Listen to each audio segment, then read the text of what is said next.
Hi guys, morning everybody. Just let me know if you guys can hear me. Um, so this is a last minute exam preparation, right?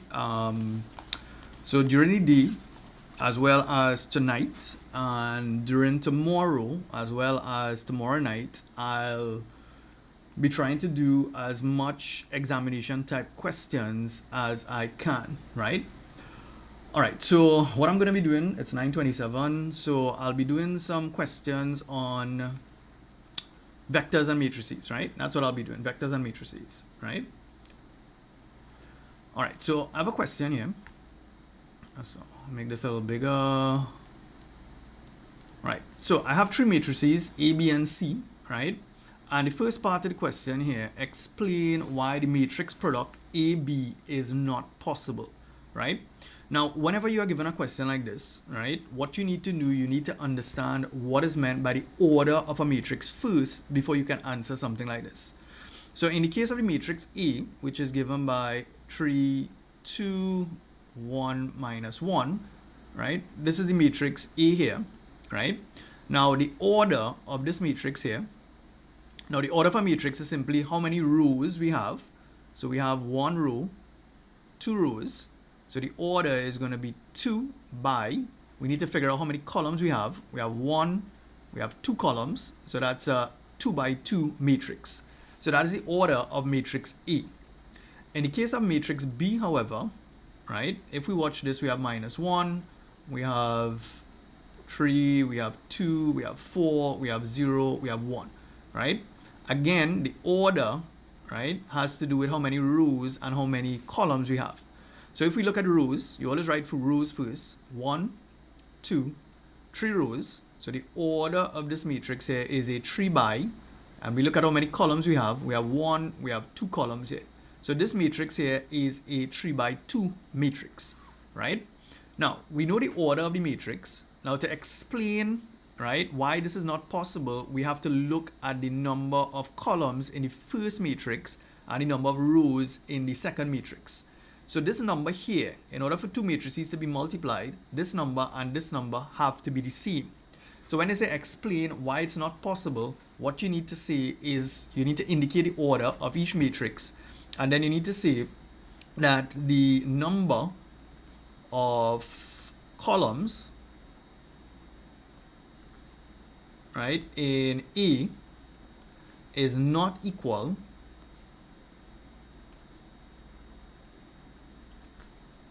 to the number of columns in B.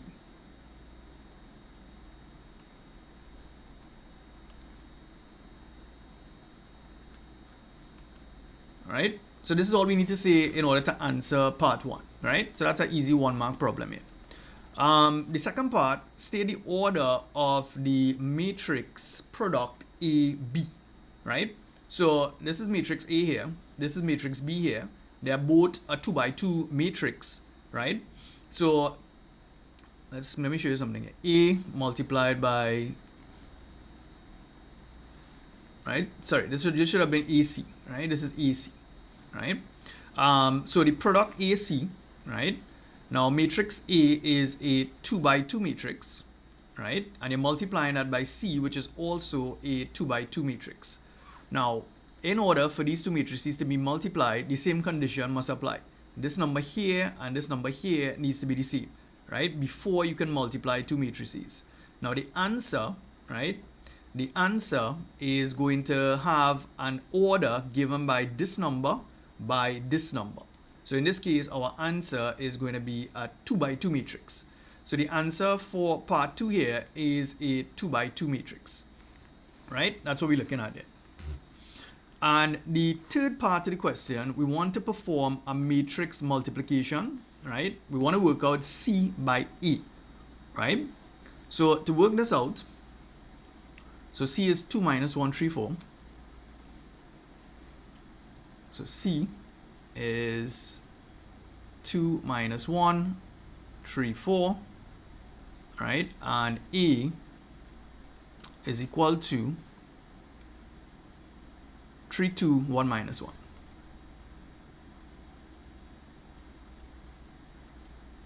Right? And what we're trying to work out, we're trying to work out the product C by E, right? That's what we're trying to work out. Yeah, C by E, right? So we're going to write C first. So this is going to be 2 minus 1, 3, 4. And you're multiplying that by E, which is 3, 2, 1 minus 1, right? Now we already know that this answer here is going to be a 2 by 2 matrix, right?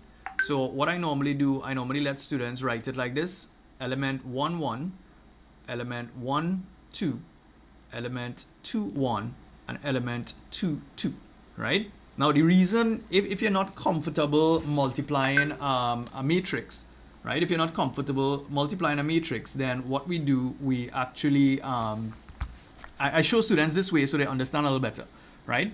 So in this case here, I'm working out E11.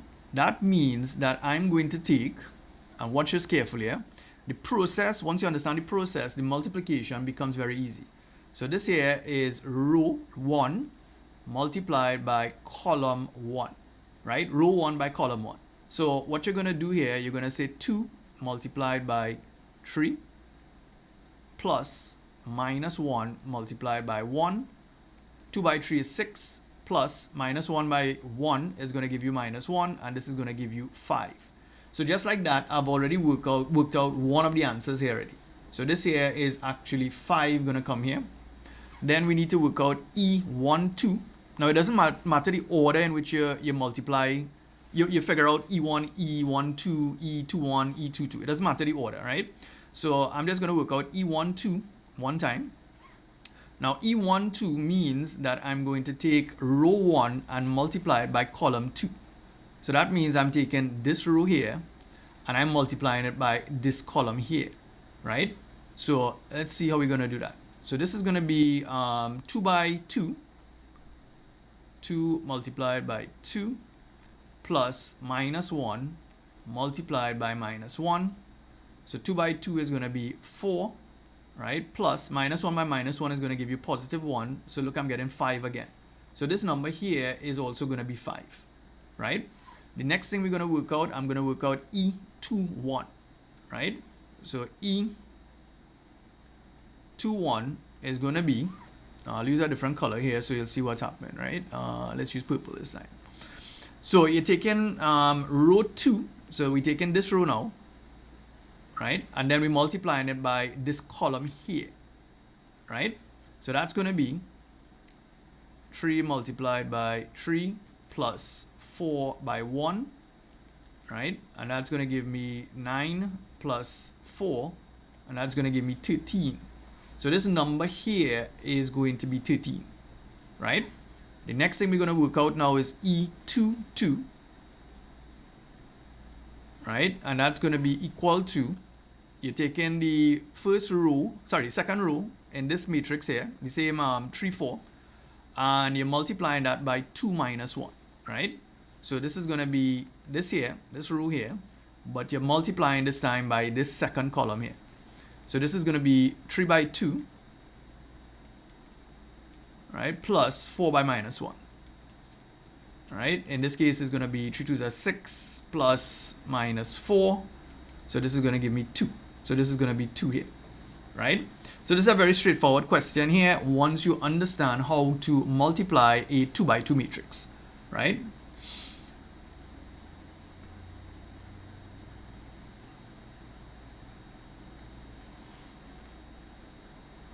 Right, so that is...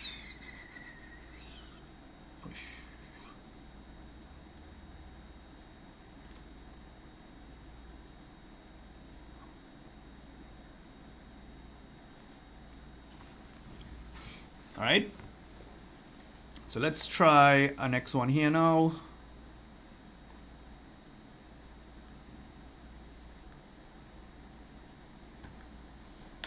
Let's give me a sec. I just wanna do something here quickly.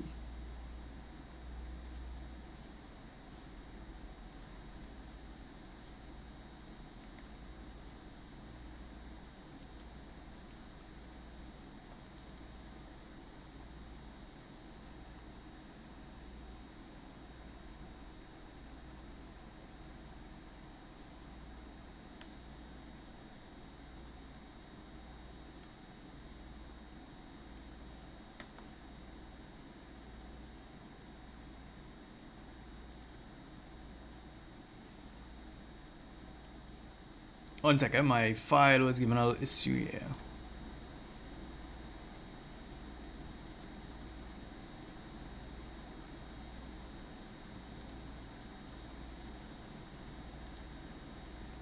All right. Next question here now, right? What do we want here?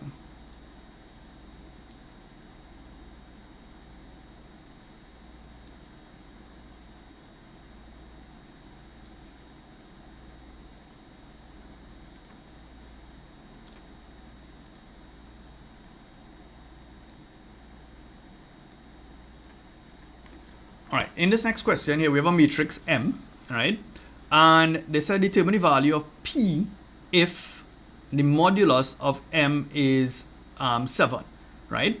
Now, what you guys need to know is that this here actually means determinant, right? That's your determinant, right? Now, we have a matrix M here, which is given by minus 2, minus 3, P, 4, right? Now, if you wanted to find the determinant of M, right, what we do, we take this number and you multiply by this number. So watch carefully what I'm doing here. Minus 2 multiplied by 4, right? And then we have to subtract this number multiplied by this number here. That's how you find the determinant of a matrix. So in this case, it's going to be minus 3 multiplied by P, right? And that's going to give you minus 8, right? Minus 3 by P is going to give you minus 3P. So in this case here, you're going to get minus 8 plus 3P, right? So that's your determinant of that matrix M. But what happened here is that they are telling us that the answer should be 7.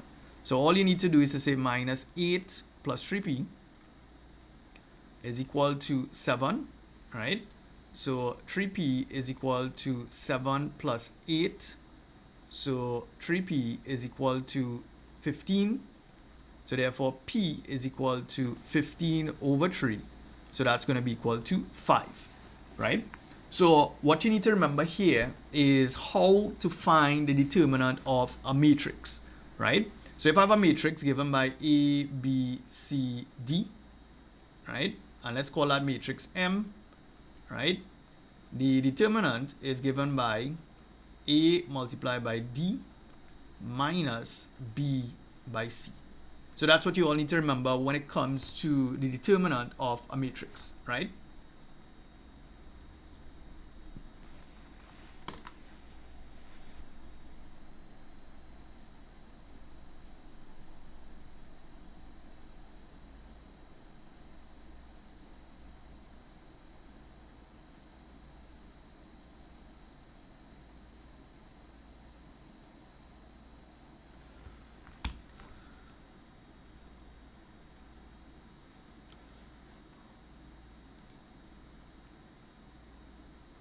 Right, so we have our next one here that we're going to try. All right, now remember this here is vectors and matrices will be the last question on your exam paper on Wednesday, right? It's the last question in the paper.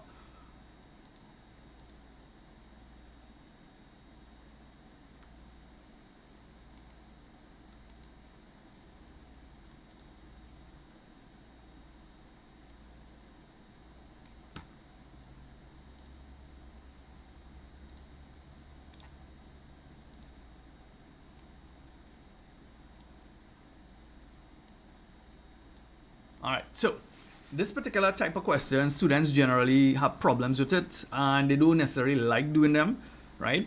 So I have a diagram here. It shows a parallelogram, right? OBCA. That's a parallelogram there. And they gave me some information here. The vector OA is given by A. The vector OB is given by B. And it's also shown in the diagram, right? They also gave me another piece of information here. They said that the point E, as this point here, is on AB such that AE to EB is 1 to 2. So they are telling us how that line is being divided. It's being divided in a ratio 1 to 2. right? Now, we want to find the following vectors in terms of A and B. So let's start with the first one here, AB, right? Now, how I normally teach this to my class, right, is that you are driving from one point to the next, right? So just think of it as different routes we can use to get from one place to the next. So if you want to get a vector AB, it means that you're driving from A to B. So therefore, if I want to get A to B, I must start at A and I must end up at B. One way I can do that is by doing this. Go this way and then go this way, right?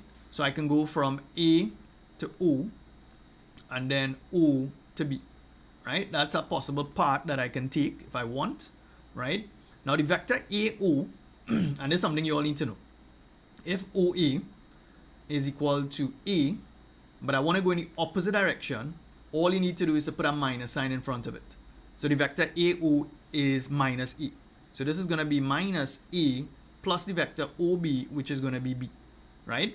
So this here is your answer for part 1, right? Simple, right? You're driving from A to B. We must go from A to O and then O to B, right?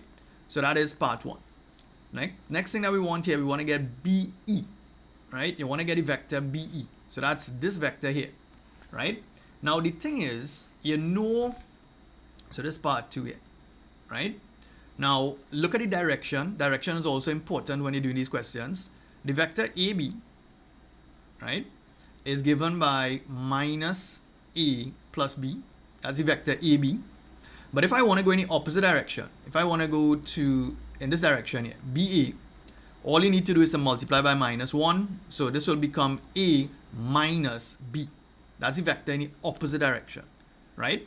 Now let's look at the ratio that they told me here.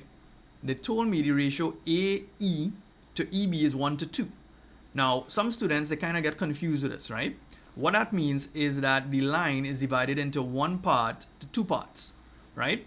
So what you're going to do here to visualize this,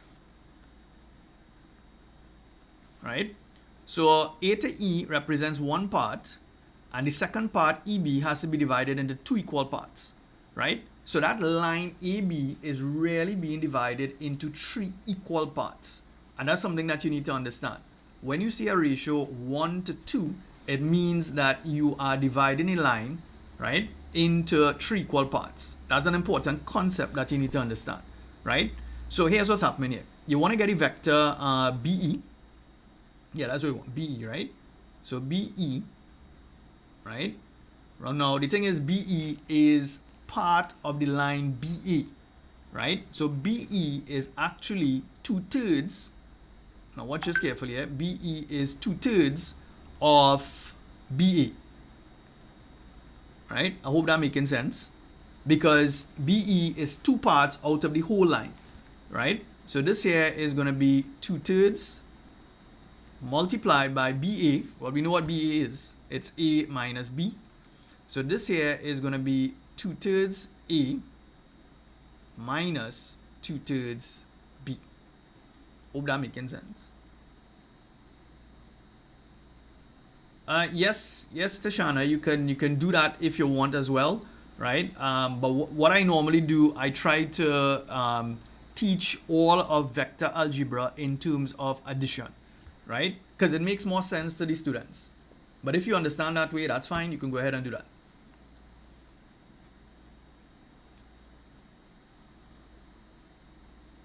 Right? So that's my vector BE, right? So we just worked out BE here.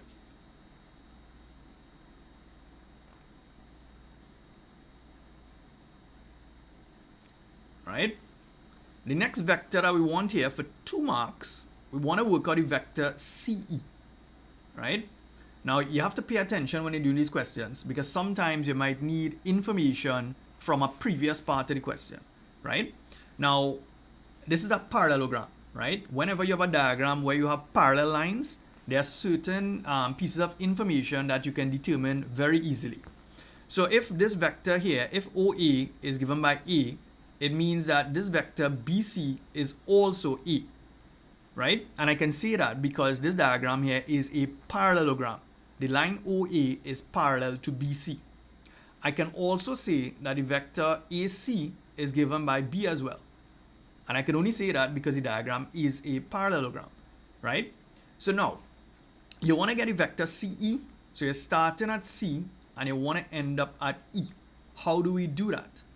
If I want to go from C to E, right, I have two ways I can do that. I can go from C to A and then A to E. That's one possibility. Or I can go from C to B and then B to E. Now, as a student, right, you have to decide which route makes more sense to me using the information that I already know. So here's what. We just worked out the vector BE here. So I want to use that. I can use that to work out CE. If I want to go from C to E, I can go from C to B and then B to E. So let's write that, right? Let's write on a vector equation there. So CE, so the vector CE is equal to, let's go back to this diagram here, CB plus BE. But sorry, wait. CB plus BE, right? I said the wrong thing. CB plus BE.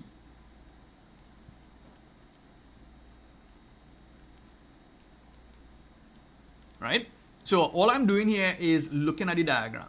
Your vector diagram is so important, guys. It is so important to use your vector diagrams, right? Because it helps you work out the question and helps you visualize what's happening.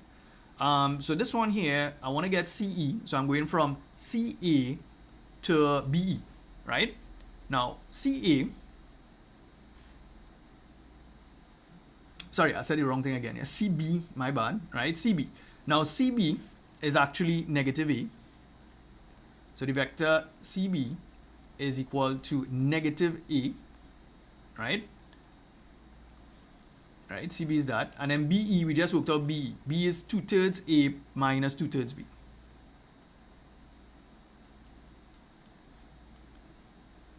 Two-thirds A minus 2/3 B. Right? Now, since I know these vectors here now, all I need to do is to plug it into the vector equation. So CB is minus A, right? Plus, this whole thing here will be 2/3 A minus 2/3 B, right?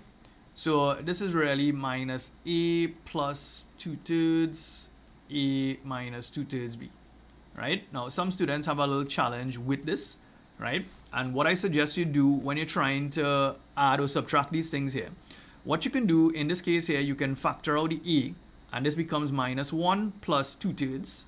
So this makes a little more sense for some students, right? So all we need to do is to say minus 1 plus 2/3. So use a calculator for this. Minus 1 plus 2/3, and you're going to get minus 1/3. So therefore, this here is going to be minus 1/3 A minus 2/3 B, right? So that's my vector CE here.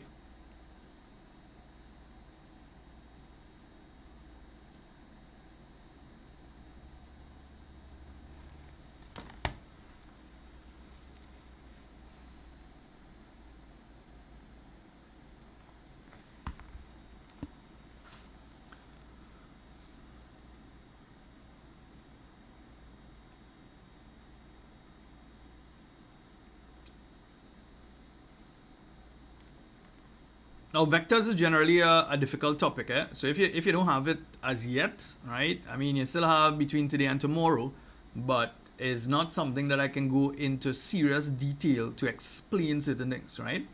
My exam preparation usually starts from January right up until the exam, right? So, all right, so that's the vector CE here, right? That's the vector CE. Right? The last part that we want to get what is the vector OE. So this here is the vector OE, right? That's what we want. Now to get the vector OE, right? You have two ways you can do this, right? Two ways you can do this. You can either go from O to A and then A to E. That is a possibility, right? If you want. Or you can go from O to B and then B to E. Now for me, since I already know the vector BE, I will do it like this. I will say OE is equal to OB plus OE, right? So let me show you what I mean. OE is equal to OB plus BE, right? So if you go back to the diagram, see if that's making sense. If I want to go from here, this is O here, this is E here, right? I can go from O to B and then B to E.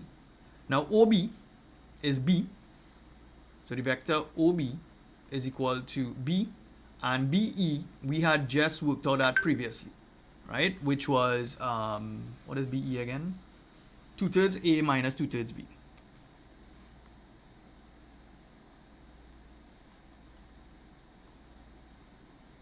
Right? So all we're doing here, we just substituting now. So OB is equal to B plus BE, which is 2/3 A minus 2/3 B. Right? Just like we did in the previous one, we're gonna factor the B. So I'm gonna write 2/3 A plus B minus 2/3 B. So this is gonna be 2/3 A plus B, open brackets, 1 minus 2/3. So therefore 2/3 A plus 1 minus 2/3 is 1/3. So this is going to be 1/3 B, right? So this is how you treat with a problem like this, right? This is how you treat with a problem like this, right? Some of you all asking if the live will be posted. Yeah, it should automatically be saved, guys. So those of you who want to go back through the video, you can, right? It's been saved, right?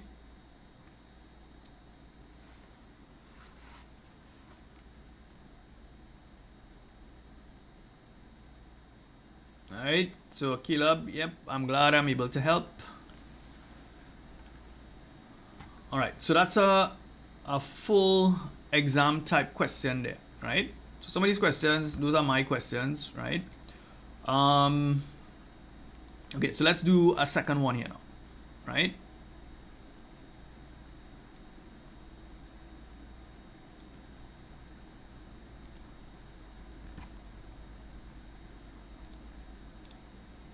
So this first part of this question here is based on matrix, so matrices, right? Hopefully you've seen it there.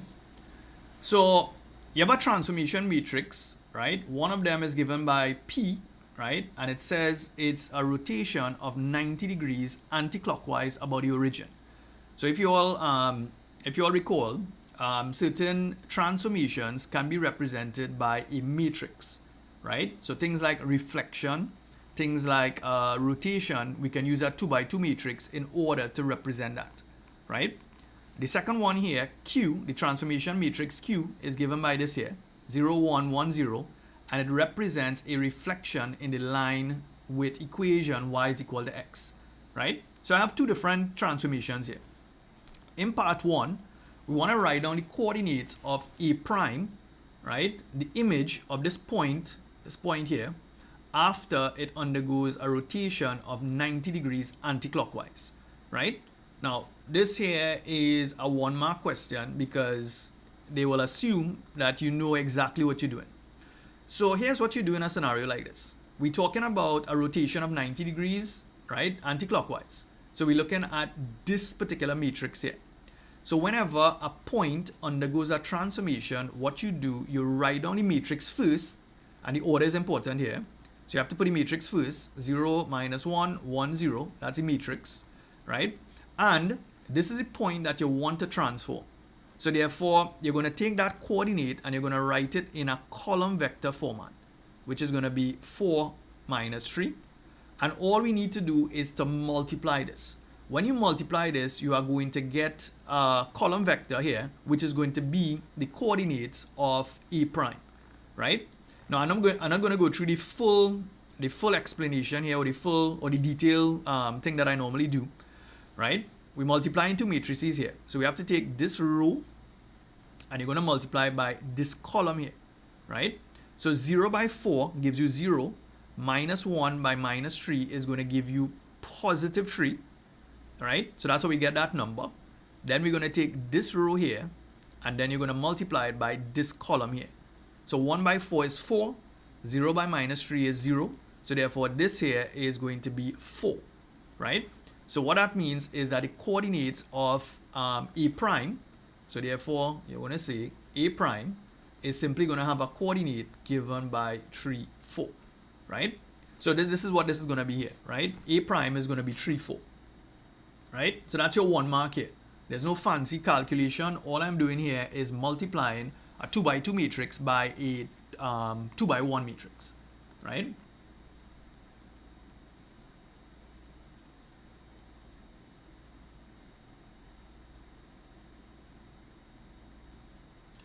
I think it's a HB pencil I think you need, I believe so. Once it's a dark enough pencil to shade, right? All right, so that is part 1, right? Next part, M, is the combined transformation of P followed by Q. Determine the matrix M, which represents the combined transformation. So your syllabus says that we have to be able to do multiple transformations, right? Limited to a maximum of 2, right? So what they're trying to tell you here is that you are undergoing transformation P first, and then you're doing transformation Q. Now the order, right, of this is important, right? Some students, when they see a question like this, they mix up the order in which you multiply this thing, right? Now if you say transformation P followed by Q, it means that Q is being done after, right? Now watch what I'm going to do here. So you want to get a combined matrix for that transformation. So some students, they're not sure if you're multiplying P by Q or we're multiplying by Q by P. That's what some students do. They mix up the two, right? So here's what's happening here. Since Q is being done after, you have to write Q first, right? Q is being done after, and what we need to do, we need to write that first. So the product that we're working out here is going to be Q multiplied by P, right? So let me tell you how I remember it. It's the opposite of what you think it should be, right? So the matrix or the transformation that is done after needs to be written first. So you have to write Q first and then P. So Q is 0, 1, 1, 0, 0, 1, 1, 0, and you're multiplying that by the matrix P, which is 0, minus 1, 1, 0. So 0, minus 1, 1, 0. So again, it's row by column, right? So I'm going to take this row by this column, right? So I'm not going to do the long method. So 0 by 0 is 0, 1 by 1 is 1. So therefore, this first number is going to be a 1, right? Then I'm going to take this same row here, and then I'm going to multiply it by this column here. So 0 by minus 1 is going to be 0, 1 by 0 is 0. So this is going to be 0 here, right? Then I'm going to take this row here by this column. 1 by 0 is 0, 0 by 1 is 0. So this is a 0 here as well, right? And then the last thing we need to do is to take this row here by this column here, right? So that's 1 by minus 1, which is minus 1. 0 by 0 is 0. So this is going to be minus 1, right? So this here represents my combined transformation, right? That's my combined transformation.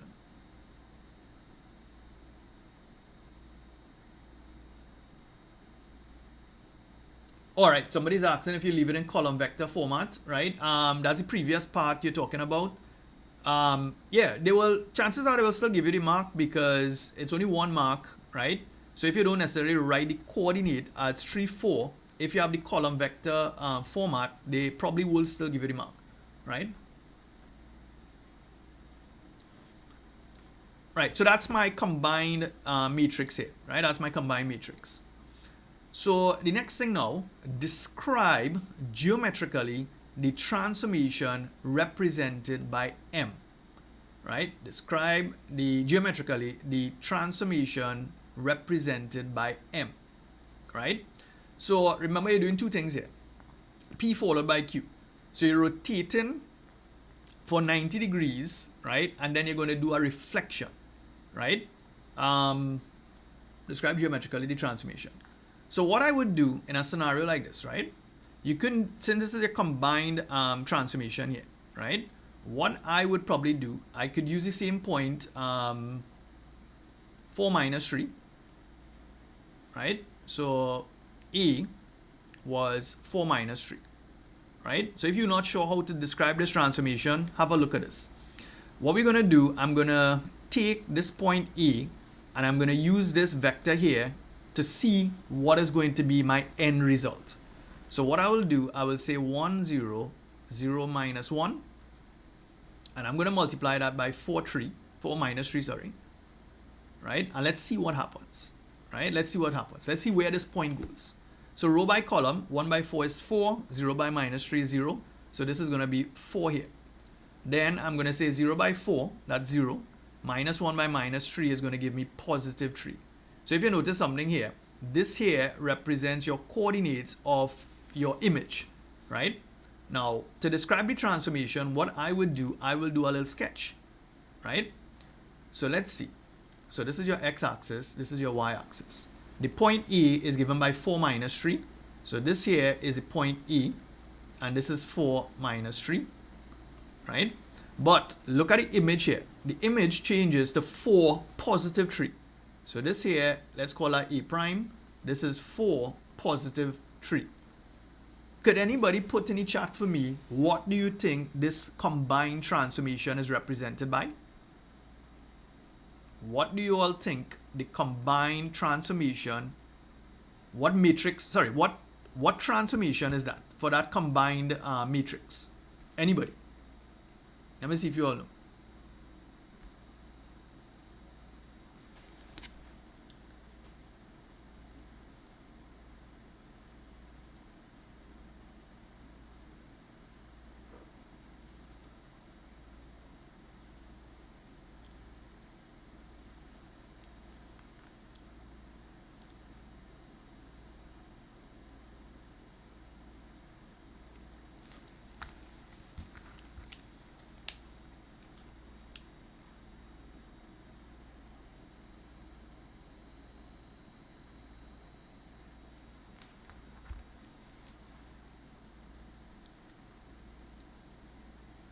All right, now I've seen a lot of students saying reflection, right? Now, whenever you guys see a transformation as a reflection, right? Here's something else you need to see in order to get our mark, right? I agree it's a reflection, right? It looks like a reflection here, but you need to indicate what is it being reflected in. That is required in order for you to get a mark, right? I've seen some of you all saying it, right? It is a reflection, yes. It is a reflection in the line y is equal to 0, or is a reflection in the x-axis, right? So that's what you all need to see to get a mark. So you can see a reflection, yes, right? But you have to specify a reflection in what?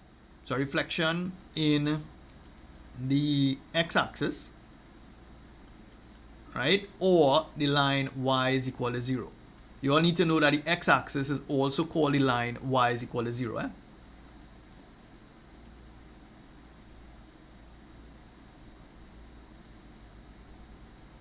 Yeah, so that's important, right? You need to know how to answer questions, right? So you must indicate where am I, or what line am I reflecting this thing in, right? So that's the answer. So even if you can't learn off the matrices, guys, right? So some people say, no, your x-axis is the line y is equal to 0, not x equal to 0, right? Your x-axis is the line y is equal to 0, right?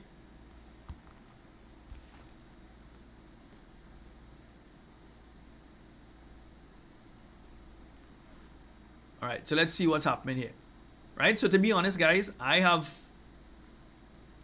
never actually learned off the matrices, right, for these transformations. I know how to come up with the matrices, right, under exam conditions, right? Right, so that is part A here. Let's see what we have to do for the next part of this question here.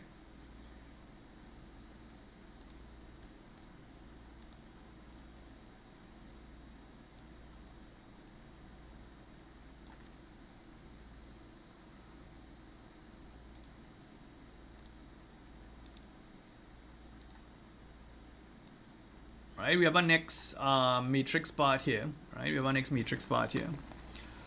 We have a matrix R given by 2, 3, x, 9, and determine the value of x given that the matrix is singular. Now, whenever a matrix is singular, right, the determinant is equal to 0. That's something you need to know, right? Whenever a matrix is singular, the determinant is equal to 0. So if I have R is equal to 2, 3x9, right? So that's R. So if I want to work out the determinant of R, right? Remember, we have to take this number, multiply by this number. So that's 2 by 9, right? Minus, we need to take this number and multiply by this number here. So that's 3 by x. So this is going to be 9 2s are 18 minus 3x, right? So that's your determinant. But the question says here what? This matrix here is a singular matrix. So if it's a singular matrix, it means that the determinant of R is equal to 0. So you're going to put 18 minus 3x is equal to 0. So minus 3x is equal to minus 18. So x is minus 18 divided by minus 3. So therefore x is equal to 6, right? So that is your value for x in this case here. So the key thing here is to remember that for a singular matrix, the determinant has to be equal to 0, right?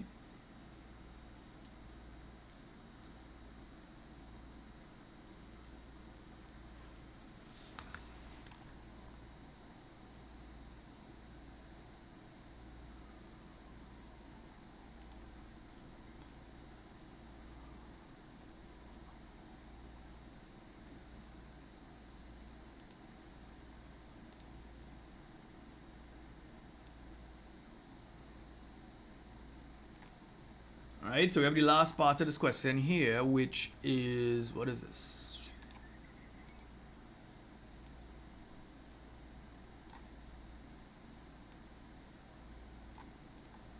Alright, so this is like I said, this is a dreaded question. Students generally don't like to answer these kinds of questions, right?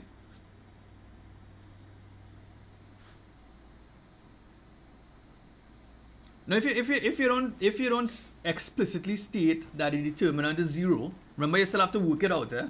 And if you're going to work it out, you're going to put the determinant equal to 0. You don't have to say it to get the mark, right? What CXC you'll be looking for is the value of x. That's what you're looking for, right?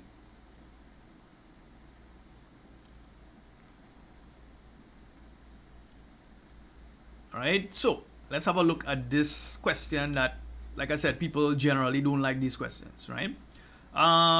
So we have a triangle, right? OAB, right? And we have some information here. OA is given by A, that's vectors we're talking now. OB is given by B, right? The point C, so they're telling us something about C here. C is on AB such that AC to CB is 2 to 1, right? Now what that means is that based on the ratio, you're dividing the line into 3 equal parts. So we did a question similar to this just now. So all you're going to do, you're going to divide the line up into 3 equal parts. So you have 1 part here, 2 parts, 3 parts, right? So you need to understand how the line is being divided up into 3 equal parts, right? The next part here, the point E. So we have a ratio now here in terms of a fraction. So OB, right? This point here, E, is on OB such that OE is 2/3 of OB, right? So OE is 2/3 of OB. Now, I know some students probably thinking, well, what does the fraction mean, right? All we need to do, we need to look at the denominator, and that tells me how many parts I'm dividing the line OB into. So the line OB is actually being divided into 3 equal parts, right? So AB is 3 equal parts, OB is also 3 equal parts. So you have to know how to interpret these things. Now let's see. Part 1, find the vector EB. Right, so that's from here to here, right? You want to find the vector EB. Now, you don't have to do anything fancy to work out the vector EB because, watch this. You know, so this is part 1, right? You know that OB is equal to B. That's the vector OB, right? You also know that EB, right, based on the fact that you know how the line OB is being divided, the vector EB is simply going to be 1/3 of the vector OB, right? I hope that making sense. The vector EB is 1/3 of OB. And I know that because remember this line here is being divided into 3 equal parts. So EB is really 1/3 of OB, which in this case is going to be 1/3 multiplied by B. So this is your answer for part 1.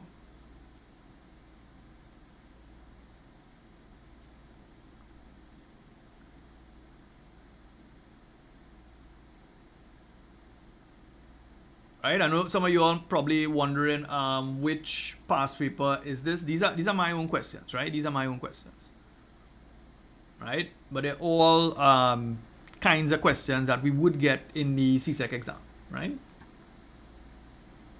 And I know some of you all wondering if this is being recorded. Yes, it is. You can access it after, right? All right, so some people saying 1/3. All right, cool. So that is part 1. Let's look at part 2 now. So in part 2, we want to work out the vector. Who are we working out here? BC, right? You're working out BC. So you're starting at B. So think of driving your car, starting at B and you're ending up at C, right? So BC,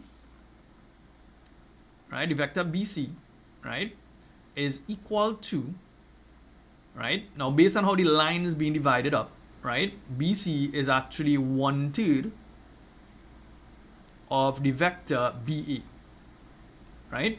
I'm just using this based on how the line is being divided up, right? Now, how do I need to know what is BA, right? So this part 2 here is a 2-part process, right? This is a 2-part process here. What I will do, I will first figure out what is the vector BA. So watch this here, right? BA, according to the diagram, I can go from B to O, right? And then from O to A, right? So you're driving your car, you start at B and you want to end up at A. How can I do that? I can go from B to O and then O to A. B to O, right, is the opposite direction to B. So therefore, this is going to be negative B plus the vector OA, which is simply A. So just like that, I know what BA is. So let's continue finding BC. So BC is simply equal to 1/3 of BA, which is minus B plus A. So this here is going to be minus 1/3 B plus 1/3 A. I hope that making sense to you all.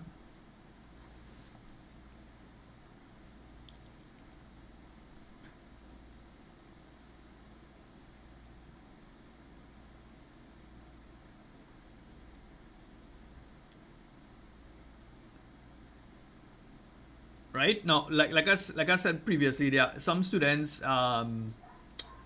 they work this in a different way, right? Some people might work out the vector AB first, right? You can work out the vector AB first, but pay attention to your direction, right? You should end up with the same answer in the end, right? Whatever method you use, you should end up with the same answer in the end, right? So what I've done there, I've worked out BC. So this is your answer for BC, right? And then the third part, right? The third part, we want to work out, so this is part 3. You want to work out the vector EC, right? Now EC is going to be very straightforward, because if I want to go from E to C, all I need to do is to go from E to B,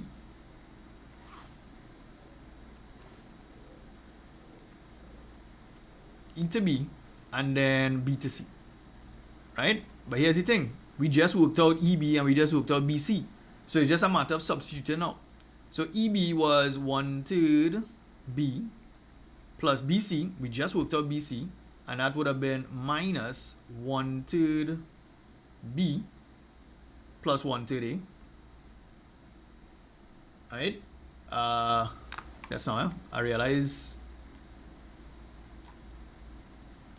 Let's shift this a little bit here, because I think something blocking you all here on the screen, right? So EC is equal to EB plus BC.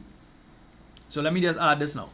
So minus 1/3 B plus 1/3 B minus 1/3 B is going to give you 0. So all you're going to end up here with is 1/3 of E, right? So this here represents my vector EC.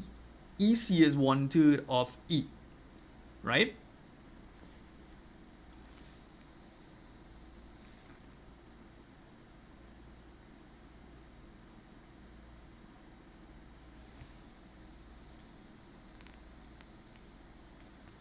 All right, so that is my vector EC. Now, the last part of the question here, they said state two geometrical properties of OA and CE, right? OA and CE. So this here, right?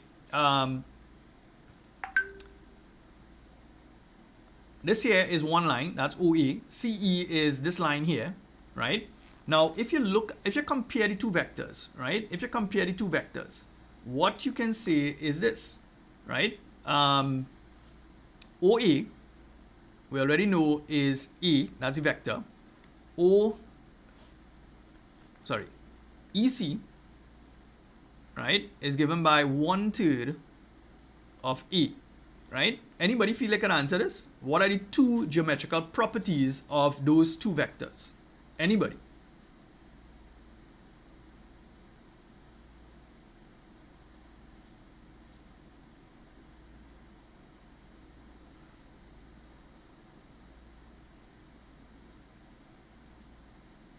Right, I've seen one person saying it is parallel, right? That is true, right? Just by looking at the vectors, you can see that OA is parallel to EC, right? Just by looking at the vectors, because one vector is A and the next one is 1/3 of A, right? Whenever vectors are parallel, one vector has to be a scalar multiple of the other vector, right?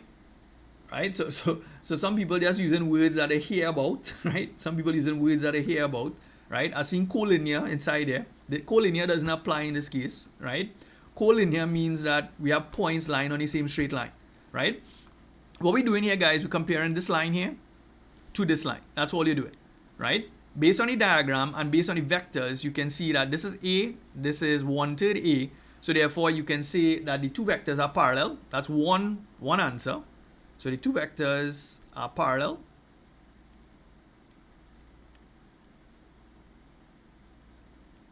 Right? And two, the second thing that we can say about it, you can talk about the lengths. Right? You can talk about the lengths. If you have a vector OA given by A and a vector EC given by 1/3 A, it means that EC, so you can say this, EC is actually 1/3 the length. So if you're writing it in terms of length, you could do modulus, right? 1/3 of OE, right? So this is all you need to say. Those are the two things. So we can talk about being parallel and we can talk about the lengths of the line, right? That's the answer that we're looking for, right? Some people saying gradient. Yeah, you can say that gradient as well if you want, right? But I've seen people talking about collinear. I've seen people talking about scale factor, right? That doesn't apply in this case here. What we're talking about, we're looking at the properties of two separate vectors. So one, they are parallel, and the second thing is that they are, you can talk about the lengths of them, right?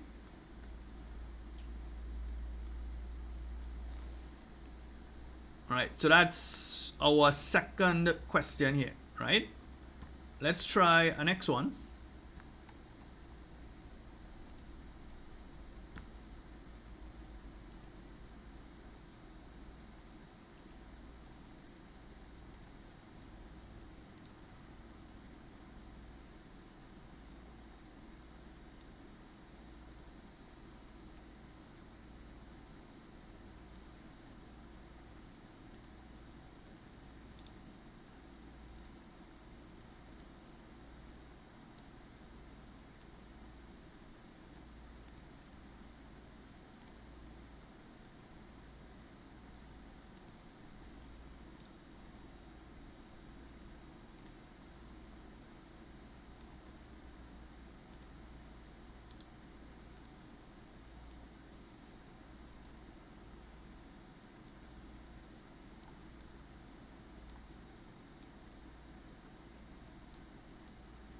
Right, while I'm doing this, for those of you who have not done so as yet, right, please hit like and subscribe, and you can share this with anybody, right?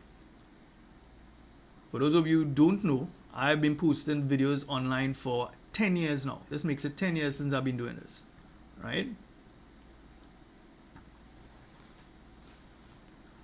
All right, so we have a question here. We have 3 points, O, P, and Q. I don't know if you all see any points. This is O, this is your origin.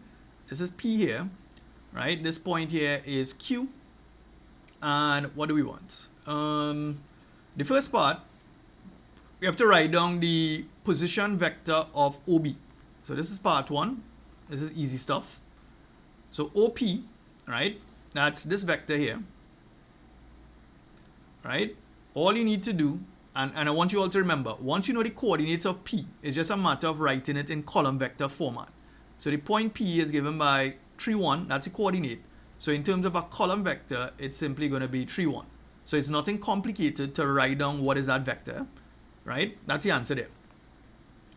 The second part, another point R is located in such a way that QR is minus 3, 4, right? QR is minus 3, 4, right? And we want to write down the coordinates of the point R. Think anybody can work that out for me? What will be the coordinates of the point R? They're telling me that the vector QR is minus 3, 4. They want us to know what are the coordinates of the point R. Let me see if anybody can figure that out.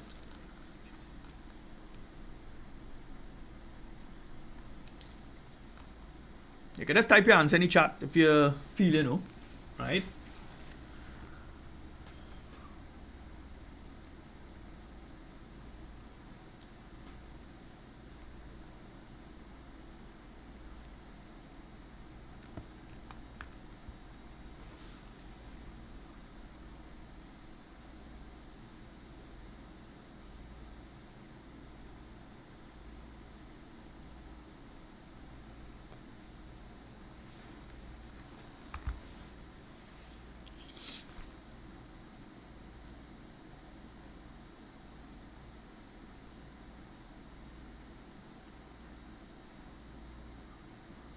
Alright, I've seen some answers here. Some people saying 3, 1, some people saying minus 4, 3, right? Now, which one is the correct answer? Alright, so you know what the vector QR is, right? You know what the vector QR is.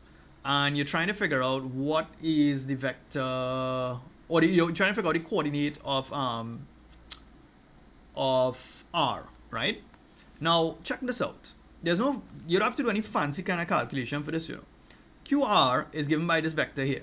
So all you guys need to do is start at the point Q and you want to end up at R, right? So you go in negative 3. So you go in 1, 2, 3 units to the left. That is what negative 3 means, right? And then you're going to go 4 units upwards. So you're going to go 1, 2, 3, 4, right? So therefore, this here represents the coordinates of the point R. Right? So you don't need to do any kind of fancy calculation. If you want, you can. But you can use the diagram. And just like that, this is QR. So therefore, the coordinates of R is going to be minus 4, 3, which is what I saw some of you all say. Right? There's only one mark. If you can deduce it from the diagram. Because remember, you guys are starting from... you get to write on the paper, you get to write on the diagram as well, right? So if you're writing on the diagram, then you should be able to reason it out, right, on the diagram itself. So the vector QR is given by minus 3, 4, right? So all we did here, we started at the point Q, right? And then we underwent this movement and we were able to end up at R, right? So the answer is minus 4, 3. The third part, we want to determine the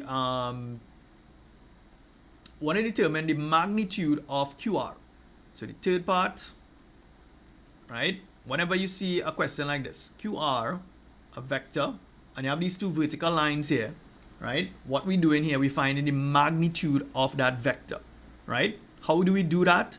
All we do, since you already know what the vector QR is, right? Actually, wait, could you all tell me what the vector is? What the magnitude is, sorry?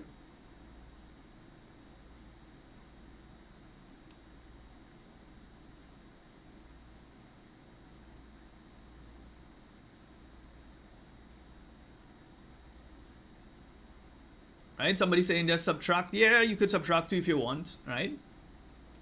Instead of drawing, you could do the subtraction if you want, right? What I want to know is what is the magnitude of QR?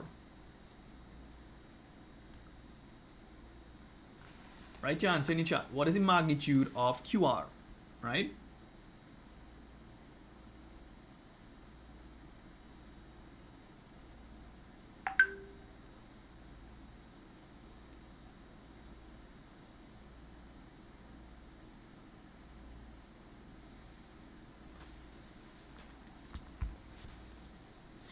Right, so I've seen some people saying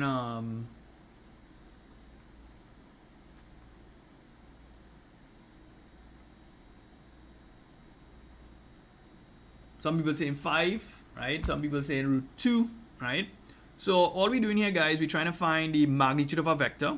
So once you know the column vector, all we need to do is to say minus, we're using Pythagoras' theorem here, by the way, minus 3 squared plus 4 squared, and you find the square root. That's all we're doing. So minus 3 squared is going to give you 9, plus 4 4s are 16. So this is square root of 25.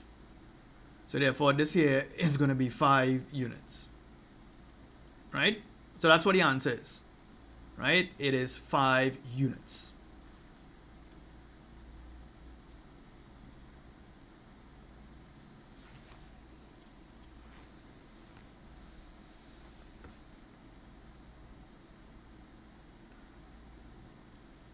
Right? So those of you who got 5, excellent job, guys, right? What's the last part that we want to work out here? Part 4, we have S has coordinate 0, 5. So this is S here, 0, 5, right? Show by calculation that PQRS is a parallelogram, right? Now, don't be fooled by a question like this. It is very easy to mess up a question like this. Now, I want to get the diagram by itself. So just give me a sec here. I want to get the diagram by itself, right? And I'll show you what I will do for a question like this, right?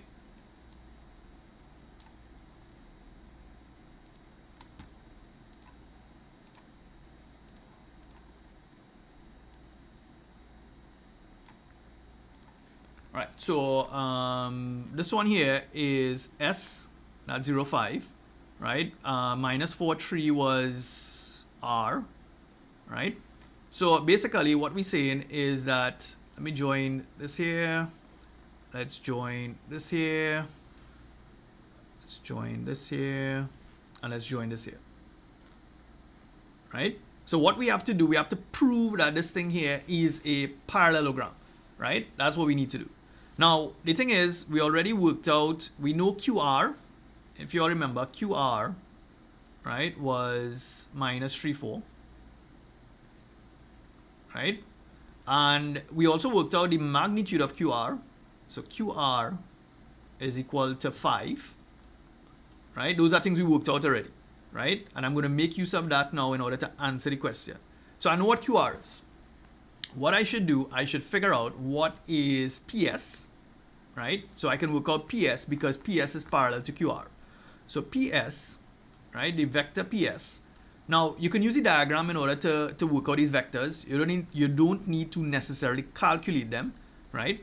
So from the diagram, right, you're moving to go from P to S, you're going 1, 2, 3 units to the left. So this is going to be minus 3. And then you're going to go 1, 2, 3, 4 upwards. So minus 3, 4. So just like that, you realize, wait a minute, the vector PS and QR is the same, right? So therefore, the magnitude of PS is also going to be 5 units, right? So this is one part that you've already proved so far. So you can say that QR, right, is parallel. Actually, wait, hold on. Let's write it like this. Vector QR is equal to the vector PS, right? So they are parallel. They are parallel and have the same length.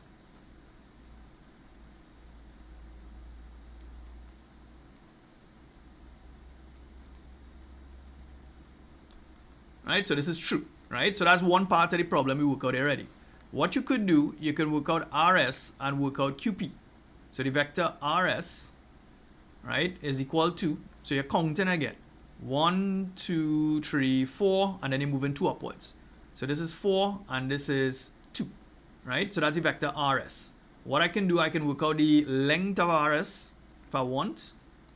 So this is going to be 4 squared plus 2 squared, right? Which is 4 4s are 16. So this is square root of 20.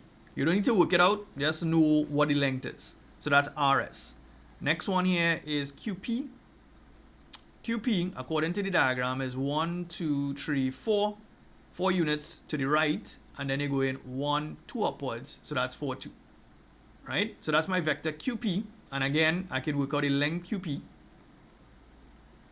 which is going to be 4 squared plus 2 squared square root, which is root 20. Right? So just like that, I have proven that RS and QP are parallel and they have the same length.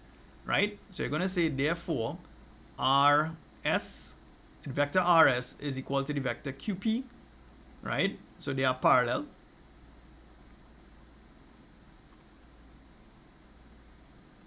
Right? And have the same length.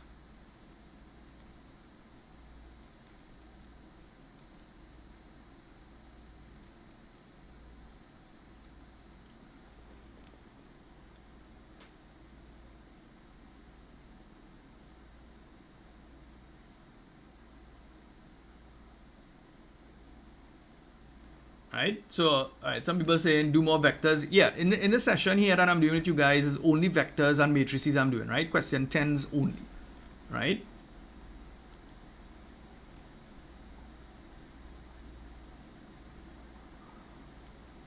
All right, what else we have here now? We have 2 more parts in this question.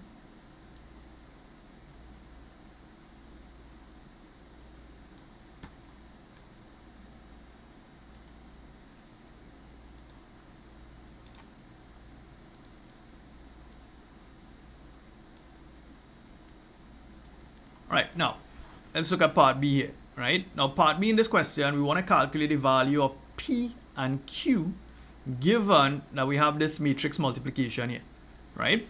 So this is part B.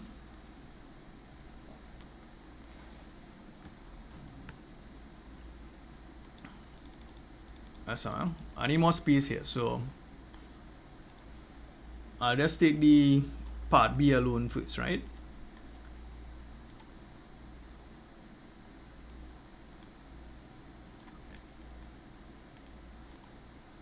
Alright, so while I'm doing this, I'm reminding you again, hit like and subscribe. Not just like alone, but subscribe as well. Right? Alright, so we have this multiplication here, and we're trying to figure out what is P and what is Q. So what I would do in a question like this, guys, what I will do is to multiply the left-hand side. Right? So I have minus 2, I have 3, I have 4, I have P. Right? And you're multiplying that by 2 minus 4, 3, 1, right? So I'm not gonna do the long method that I did previously, right? I'm just gonna be multiplying row by column here, and I'm gonna get one final matrix, right? So this here is gonna be row multiplied by column, right? So 2 by minus 2 by 2 is minus 4. Minus 4 plus 3 3s are 9. So minus 4 plus 9 is going to give you 5. So this is what's going to come here. Then I'm going to take this row here and I'm going to multiply by this column, right? So minus 2 by minus 4 is 4 2s are 8. So that's positive 8, right? Positive 8 plus 3, that's going to give you 11, right? Next thing we're going to do now, and I'll use a different color here. You have to take this row and then multiply by this column first. So 4 2s are 8 plus 3p, right? So this one here now, you're going to write that in terms of, this is 8 plus 3p, right? And then we have to take this row here and multiply now by this column here. 4 by minus 4 is minus 16, and this is going to be minus 16 plus p, right? So this is minus 16 plus p. Right? Now the thing is, when you multiply the left-hand side here, that is actually equal to this. So here's what we're going to do. We're going to say that 5, 11, 8 plus 3p minus 16 plus p, right? So this is my left-hand side. and it's equal to the right hand side, which is given by Q11, 11 minus 15, right? So if you have two matrices equal to each other, then all you need to do is to equate the numbers. So 5 is equal to Q. So therefore, Q is equal to 5. So just like that, I've figured out what Q is already. Next thing you're going to do, you want to figure out P. Put this here equal to 11. So this is 8 plus 3P is equal to 11. So therefore, 3P is equal to 11 minus 8. So therefore, 3P is equal to 3. So P is 3 over 3. So P is equal to 1, right? So you could double check your answer if you want. If you put this equal to minus 15, I should get the same answer as well. So minus 16 plus P is equal to minus 15. So P is minus 15 plus 16. So P is equal to 1, right? So either way, we worked out what P is and we worked out what Q is.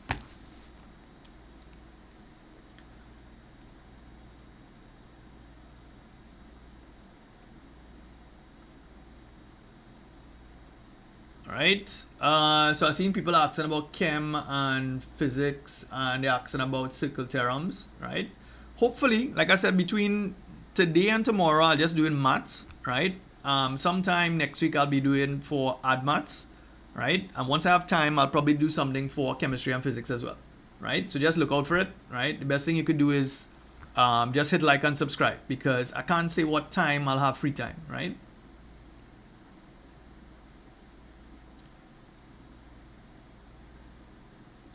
Right, just now, Caleb is asking, I'm not sure I understand, Caleb. Why are we finding the determinant though?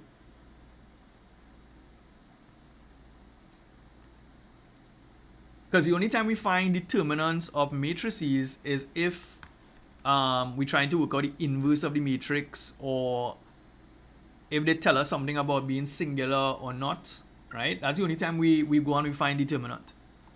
For this particular one here, you have to actually multiply this thing out.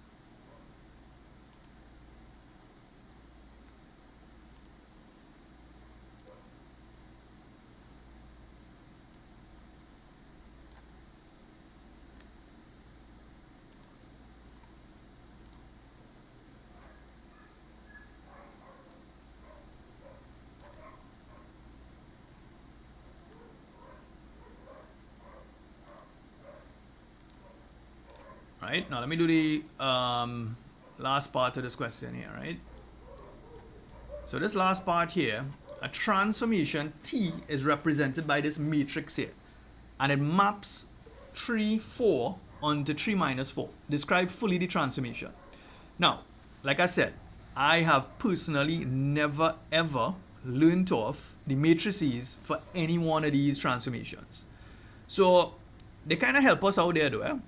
I kind of said here what, R is 3, 4 and R prime is 3 minus 4. So what I would do if I were you, I would sketch a little diagram, right? So this is your x-axis here, this is your y-axis. I have a point 3 minus 4, that is, sorry, 3, 4 is here, right? 3, 4 is going to be somewhere here, right? And this point is point R. Then you undergo a transformation and you end up at 3 minus 4. Right? So 3 minus 4 is where, buddy? Yeah, 3 minus 4 is down here. Right? So this is R prime, and this is 3 minus 4. So what kind of, what transformation is that? When they say describe, what you're going to tell them?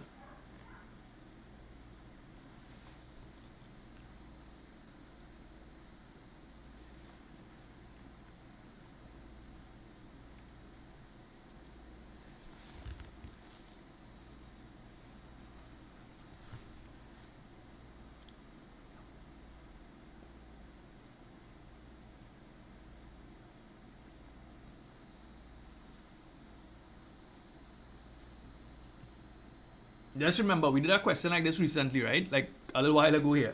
And I said that when you're answering this question, you have to be very specific, right?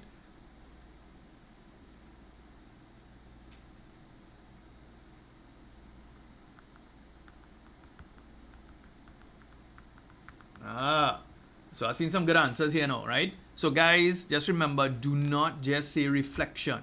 right? CXC is not going to give you the full marks. You have to specify it's a reflection, but you have to say a reflection in what, right? Now your x-axis, like I said previously, is also called the line y is equal to 0. So the answer is going to be a reflection in the line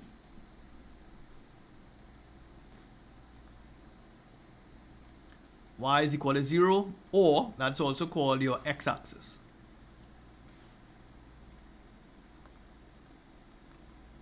Right? So that's the answer. That's how you're describing this thing here. If you all just put reflection, if you notice this is 2 marks, if you put reflection alone, you're going to get 1 mark. We don't want to lose a mark in the maths exam, right? We don't want to. All right. So we're going to do one last question here on vectors and matrices, right?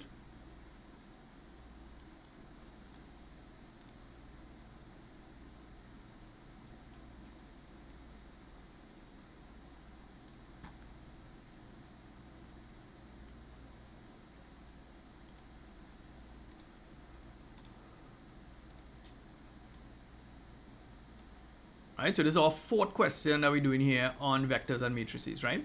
So the first thing here, we want to calculate the matrix multiplication, right? So we have 2, 3, 4, minus 2, and you're trying to multiply that by 2, 3, minus 1, 2, 1, 4.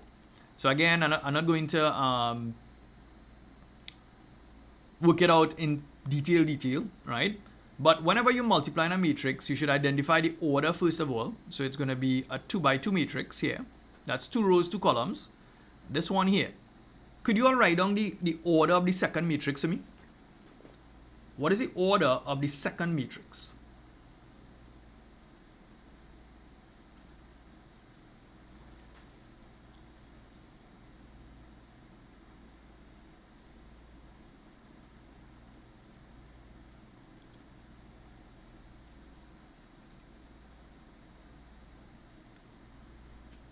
What is the order of the second matrix?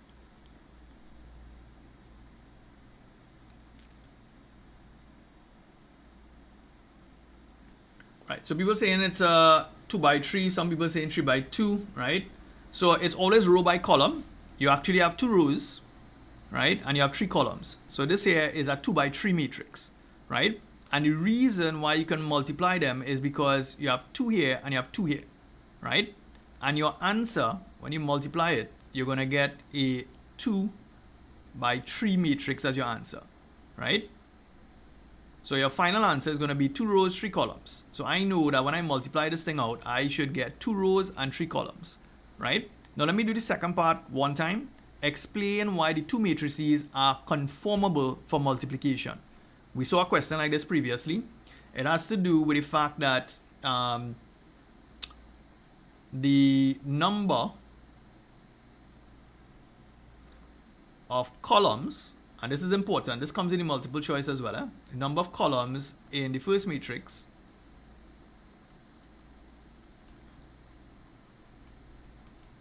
right is equal to the number of rows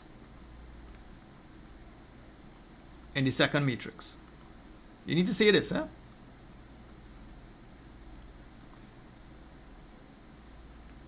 Right, so that's your answer for that for the second part. Now let me go ahead and do the calculation now. So again, you have to take row. So this row multiplied by this column here. So 2 2s are 4 and 3 3s are 9. 9 and 4 is 13. So this first number here is 13. Then you're going to take this row here, but now you're going to multiply by this column here. So 2 by minus 1 is minus 2. Minus 2 plus 6 is going to give me positive 4. Right? Then I'm taking the same row again, but this time I'm going to multiply by this column here. So 2 by 1 is 2, and 4 by 3 is 12. 12 and 2 is 14. So this is going to be 14 here. So I've just worked out the numbers on top. Next thing we're going to do now, we're going to switch. Come into this row here, and then you're multiplying by this column here. So 4 2s are 8. 8 minus 6 is going to give me 2. Then I'm going to take this row again, but this time I'm multiplying by this column here. So that's minus 4, that's minus 8. And then I'm going to take this row here by this column. 4 by 1 is 4. And 4 minus 8 is going to give you minus 4. Right?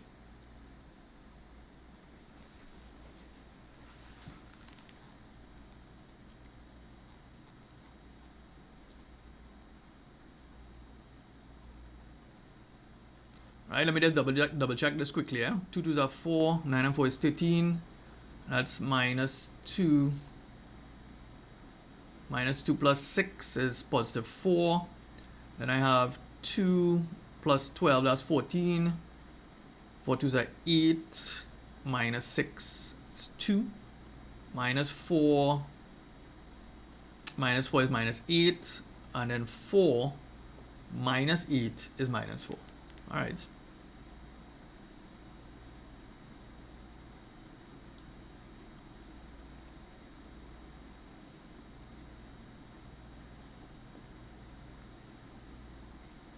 Right, Zane, I'm not too sure which part I got 5. Which part of the question are we talking about here?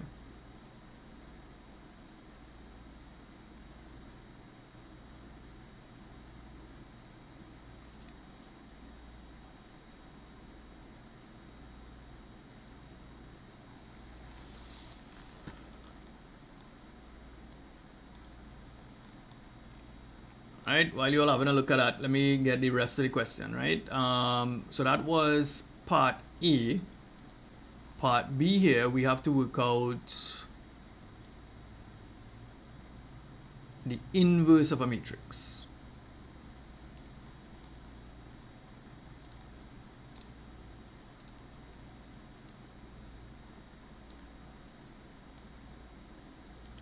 All right, now we want to work out the inverse of a matrix here, right? Let's see. Whenever you're finding the inverse of a matrix, so let me just write down what you really need to know here, right? If I have a matrix M, right, and the matrix is given by A, B, C, and D, and you want to find the inverse is simply 1 over the determinant, right? So it's 1 over the determinant multiplied by something called the adjoint of the matrix. So that's dA minus B minus C. So the steps in working this thing out here is to first find the determinant, right? So you need to take this number and multiply by this number here. So that's 6 by minus 2, right? AD minus 3 by minus 4,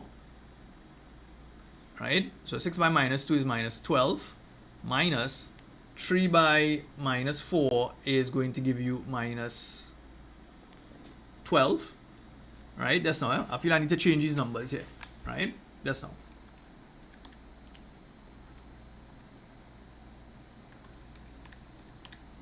Yeah. I need to change these numbers, right? Just give me 1 sec. Because you'll end up with a situation where we have a singular matrix, right? Let me just change this one time.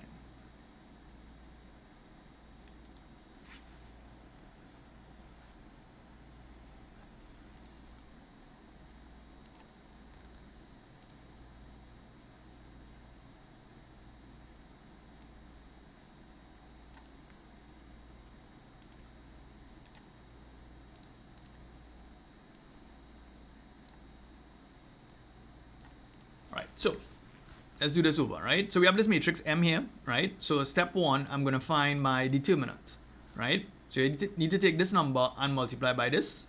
So this is going to be 1 multiplied by minus 2, right? Minus 3 multiplied by minus 4, right?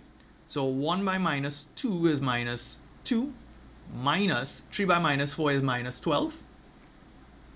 So that's the same as saying minus 2 plus 12, and that's going to give you 10, right? So that's going to be your determinant of this particular matrix. So if I want to get the inverse now, it's simply 1 over 10 multiplied by what we call the adjoint matrix. To get the adjoint matrix, I need to swap these two positions here. So minus 2 is going to come here, and then 1 is going to come here. And the next thing you need to do is put a minus sign in front of this and a minus sign in front of this. So this becomes minus 3 and this becomes positive 4, right? Now here's the thing. Sometimes it is easier to leave your answer in this format, right? Or you can multiply it out if you want. So take the 1/10 and multiply it by each of the elements in the matrix. So this is going to be minus 1/5. This is going to be minus 3/10. This is going to be 2/5.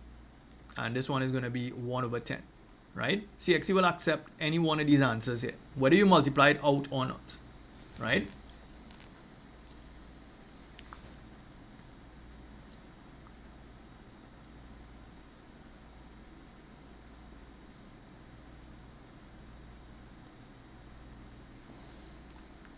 Right, somebody's asking if I do geography. Nope, I just do maths and sciences, guys, right? So maths, art, maths, phys chem, that's me.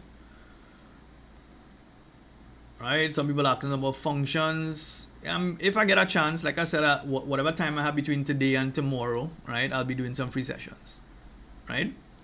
So let's speed up a little bit. Right, I have our next question here for us to tackle.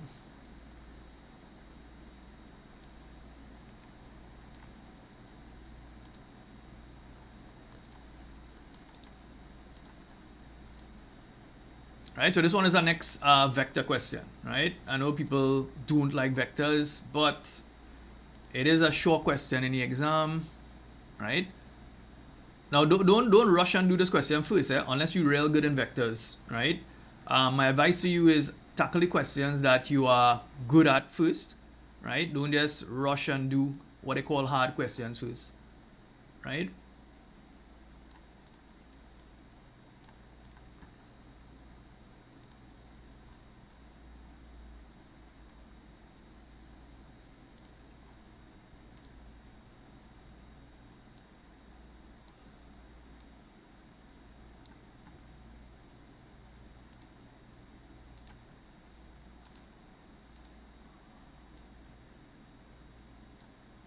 Right, so let's see what's happening here. So we have a diagram here. We have a triangle OAB, right? And we have two vectors. OA is given by A, OB is given by B. And they give us some information. P is the midpoint of OA, cool, right? So this is the midpoint here. This is P. T is the midpoint of PQ. So this is T here, right? So we know that. And the next one here is that Q. So we have a point Q here. And it's on the line such that AQ is a quarter. Now we did a question like this just now here, right? The number at the bottom here tells me how many parts am I going to divide my line by. So if it's a quarter, it means that the line AQ is being divided into 4 equal parts, right? So you divide the line AB into 4 equal parts. And that understanding is important, especially when we're trying to work out anything in the question. So what do we want? The first thing that we want in part 1, we want to work out the vector PQ, right? You want to work out the vector PQ. Now, PQ, so check this, PQ, right? You're driving from P to Q. So what I can do, I can go from P to A and then A to Q, right? That's step 1. So think of it in terms of driving from one location to the next. Now, what is PA? Now, the thing is, you know that point P is the midpoint of OA. So therefore, PA has to be a half of A, right? If it's a midpoint, it's going to be a half of A. Now, this vector AQ here now. Now, the thing is, did we work out AB? No, we didn't work out AB yet. All right, so this is a multi-part problem here. I need to work out what is AB, right? AB is simply going to be AO plus OB, right? Which is simply going to be minus A plus B, right? So that is AB. Now the vector AQ, because of how the line AB is divided, AQ is going to be a quarter of AB, right? So therefore this is going to be a half A plus a quarter of minus A plus B. So this is going to be a half A minus a quarter A plus a quarter B, right? So a half minus a quarter is a quarter. So this is a quarter A plus a quarter B. I hope that kind of make a little sense.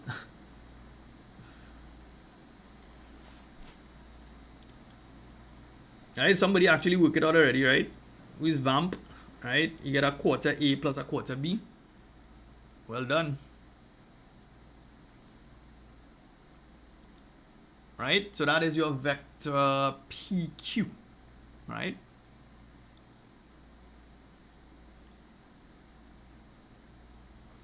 And the second part, now part 2, you want to get the vector OT, right? I cannot express how important it is to draw on the diagram because vectors is a very visual question, right? It's a very visual question. So let's see. I want to work out, let me work that out somewhere up here, right? PT, sorry, not PT, OT. OT is equal to, you can go from O to P, right? And then from P to T, right? That's what you can do. O to P, then P to T. Now the vector OP, right? Remember P is the midpoint of OA, so therefore this is a half E, right? Plus the vector PT. Now PT is the midpoint of, sorry, T is the midpoint of PQ, so therefore PT is simply a half the answer that we just got. It's a half of PQ, right? So it's going to be a half multiplied by a quarter A plus a quarter B, right? So everybody trying to fit it in the corner here. So this is going to be a half A plus a half by a quarter is going to be 1/8 A plus 1/8 B. So therefore this is going to be a half plus 1/8 is 5/8. So this is going to be 5/8 A plus 1/8 B.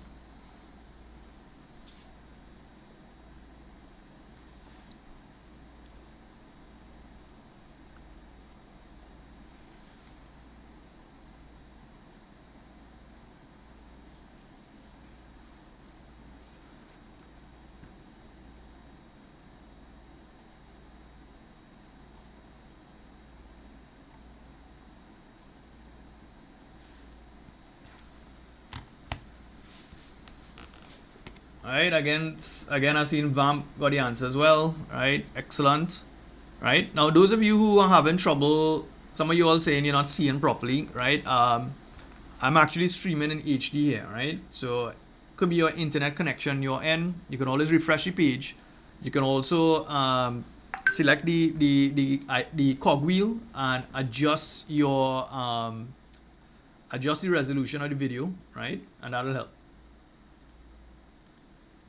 Right, so that is part C here. I think we just have one more part here. Here we do.